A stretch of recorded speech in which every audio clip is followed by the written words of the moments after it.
Hello everyone, कैसे हो आप सब। इस वीडियो में हम exercise 12.2 chapter areas related to circle हम करेंगे क्वेश्चन नंबर 6। ठीक है, क्वेश्चन नंबर 6 आपको क्या कह रहा है। अ chord of a circle radius 15 centimeter subtended an angle 60 degree at the center. Find the area of the corresponding minor and major segment of a circle. Use pi is equal to 3.14 and root 3 is equal to 1.73. सबसे पहली चीज, अगर इन्होंने आपको कहा है, specially कहा है कि use the value of pi 3.14 and root 3 1.73, तो आपको यूज करनी पड़ेगी। ठीक है, तो मैं आपको क्वेश्चन सोल्व कराता हूं। इसमें आपको क्या करना है, क्वेश्चन थोड़ा बड़ा है, ध्यान से समझना, मेरे साथ बने रहना। ठीक है, वीडियो को पूरा देखना, डेफिनेटली आपको ये क्वेश्चन समझ में आ जाएगा। ठीक है, अ chord of a circle radius 15 centimetre, radius given है आपको, subtended at a angle 60 degree. ठीक है, एंगल की वैल्यू 60 डिग्री आपको गिवन है। Find the area, area find out करना है, ध्यान रखना। ठीक है, एरिया फाइंड आउट करना है, मतलब आंसर सेंटीमीटर स्क्वायर में आएगा। The corresponding minor and major segment, minor and major segment आपको फाइंड आउट करने हैं। सेगमेंट, ठीक है, सेगमेंट आपको पता है ना, सेगमेंट बनता है with the help of code और सेक्टर बनता है with the help of radius. तो मैं एक बार फिगर बना देता हूं जिससे आपको आसानी हो क्वेश्चन को और अच्छे से समझने में।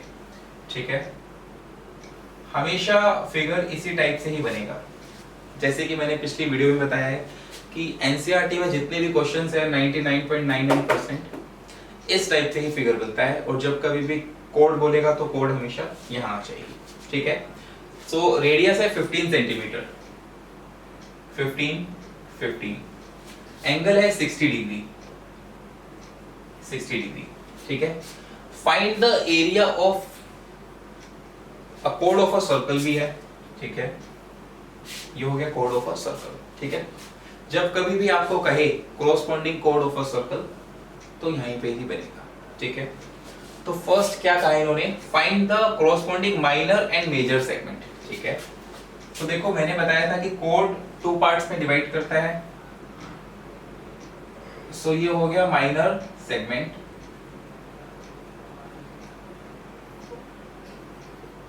और ये हो गया मेजर सेगमेंट। ठीक है, अब इस सेगमेंट को निकालने के लिए हम क्या कर सकते हैं, अगर मैं सबसे पहले एरिया ऑफ सेक्टर निकालूं और इसमें से ट्रायंगल वाला पोर्शन माइनस कर दूं, तो क्या मुझे ये नहीं मिल जाएगा। फिर से देखो, एरिया ऑफ सेक्टर में से इतना माइनस कर दूं तो क्या ये वाला पोर्शन आपको नहीं मिलेगा, है ना। ऐसे ही करना है। ठीक है, तो हम शुरू करते हैं।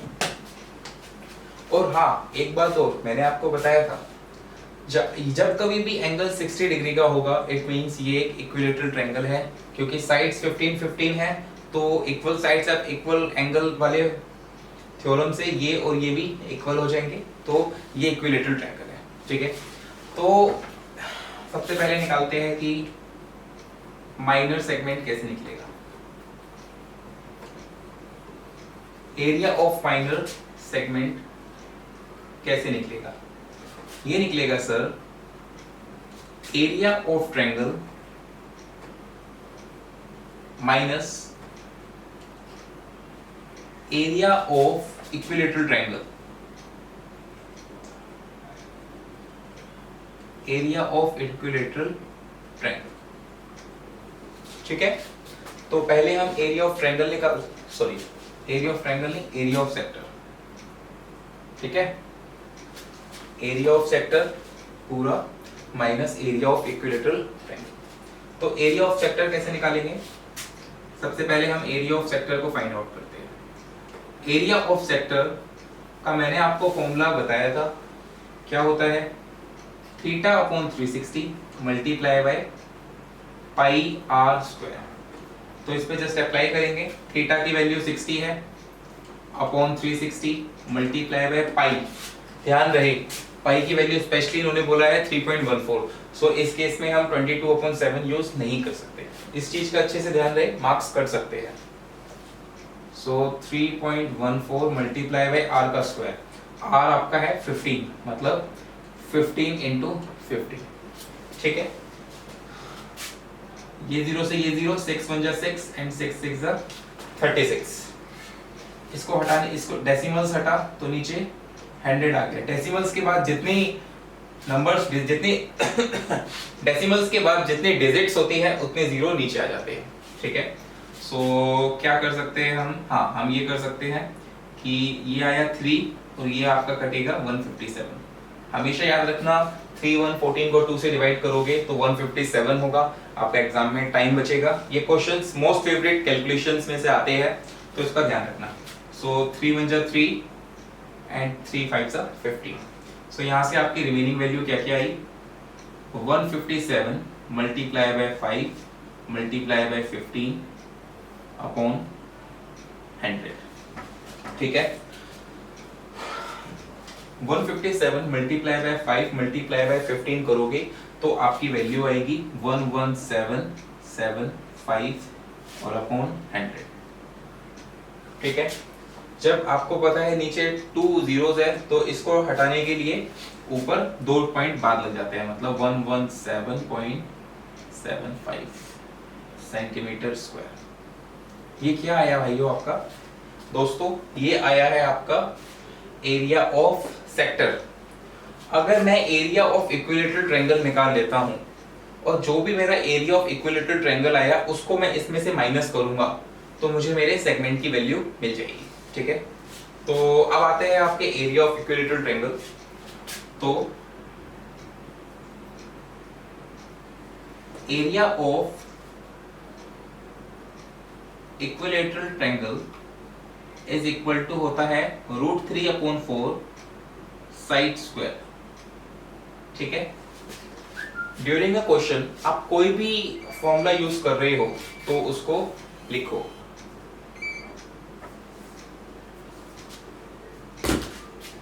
ठीक है, तो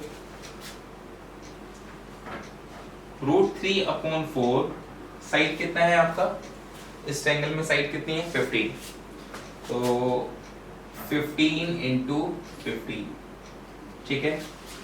इसको सॉल्व करेंगे तो आपको पता होना चाहिए कि 15 का स्क्वायर कितना होता है 225। सो ये होगा आपका 225 √3/4, ठीक है। अब 225 √3 होता है, ठीक है। सो √3 की वैल्यू इन्होंने क्या कहा है यूज करने के लिए 1.73, तो इसको मैं ऐसे भी लिख सकता हूं 225 मल्टीप्लाई बाय 1.73/4, ठीक है। इतना समझ में आया आपको। अब जब मैं 225 को 1.73 से मल्टीप्लाई करूंगा तो आपका आंसर आएगा 389.25/4, ठीक है। सिंपल सी है, कैलकुलेशन है, आप इसको यूज कर सकते हो, ठीक है। और जब मैं 389.25 को 4 से डिवाइड करूंगा तो आपका फाइनल आंसर आएगा 97.3125 सेंटीमीटर स्क्वायर। इतना समझ में आया आपको, ठीक है। अब आपका एरिया ऑफ सेक्टर ये आया, एरिया ऑफ इक्विलेटरल ट्रायंगल ये आया, ठीक है। तो एरिया ऑफ माइनर सेगमेंट क्या होता है, sorry area of minor segment बताया था, area of sector minus area of equilateral triangle.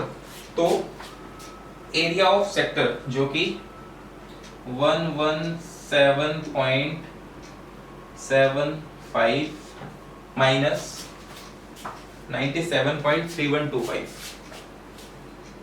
97.3125, ठीक है।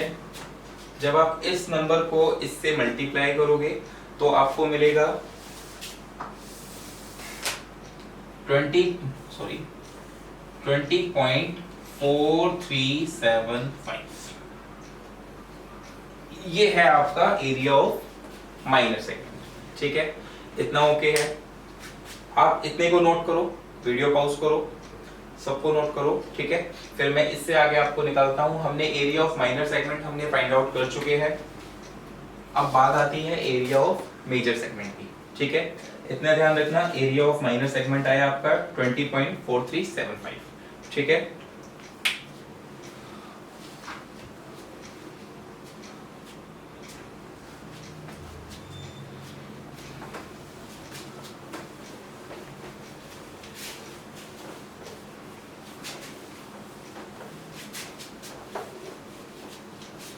ठीक है।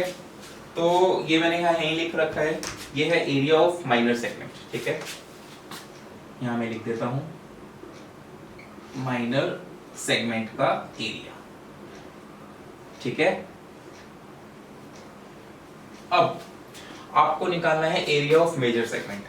अब एक बात सोचो, ठीक है, इसको मैं 1 मिनट इरेज कर देता हूं, इतने को।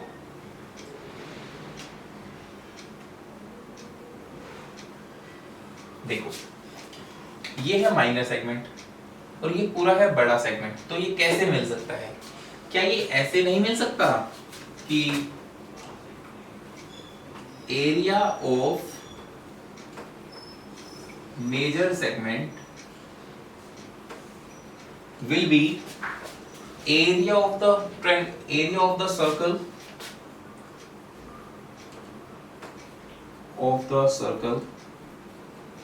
minus area of the minor segment। ठीक है, so area of the circle minus area of the minor segment. Minor segment हमारे पास है, तो अगर हम एरिया ऑफ सर्कल निकाल लेते हैं तो हम इसको सर्कल के एरिया को माइनर सेगमेंट के एरिया से माइनस करेंगे तो मेजर सेगमेंट का एरिया आ जाएगा। ठीक है, हमें पता है कि area of circle is equal to pi r square. So pi की वैल्यू ध्यान रहे 3.14 यूज करना है, multiply by r that is 15 into 15। ठीक है, तो पॉइंट को मैं यहाँ से हटाऊंगा, ये 100 हो जाएगा। तो 314 multiply by 15 into 15 is 225 upon 100 होता है। ठीक है, जब आप 314 को 225 से मल्टीप्लाई करोगे तो आपको मिलेगा 70650 अपॉन 100। ठीक है, ये पॉइंट से ये पॉइंट कैंसिल, एक जीरो बचा, तो इसका आंसर होना चाहिए 706.5 centimetre square is your area of a circle. ठीक है, अब हमें एरिया ऑफ सर्कल मिल चुका है और एरिया ऑफ माइनर सेगमेंट भी हमें मिल चुका है। So with the help of both of them we can find out the area of major segment. ठीक है, so area of major segment will be 706.5 minus 20.4375। ठीक है, तो अगर आप इसको इससे माइनस करोगे तो आपको आपका आंसर मिलेगा 686.025 सेंटीमीटर स्क्वायर। ठीक है, so this answer is your area of major segment and this is your area of minor segment. यही आपको क्वेश्चन में यही दोनों चीज फाइंड करनी थी। ध्यान रहे, पाई की वैल्यू और √3 की वैल्यू सिर्फ यही यूज कर सकते हैं बस। ठीक है, और thank you so much for watching my video. और अगर आपको चैनल अच्छा लगा, अगर आपको वीडियो अच्छी लगी, यूजफुल है, तो प्लीज इसको सब्सक्राइब करिए, लाइक करिए, कमेंट करिए। और कोई भी अगर आपको डाउट है इस क्वेश्चन से रिलेटेड या कोई भी 10th 12th कोई भी क्वेश्चन से रिलेटेड, तो प्लीज मुझे कमेंट बॉक्स में लिख के दिए, मैं आपको डेफिनेटली इसका सॉल्यूशन दूंगा। Thank you so much.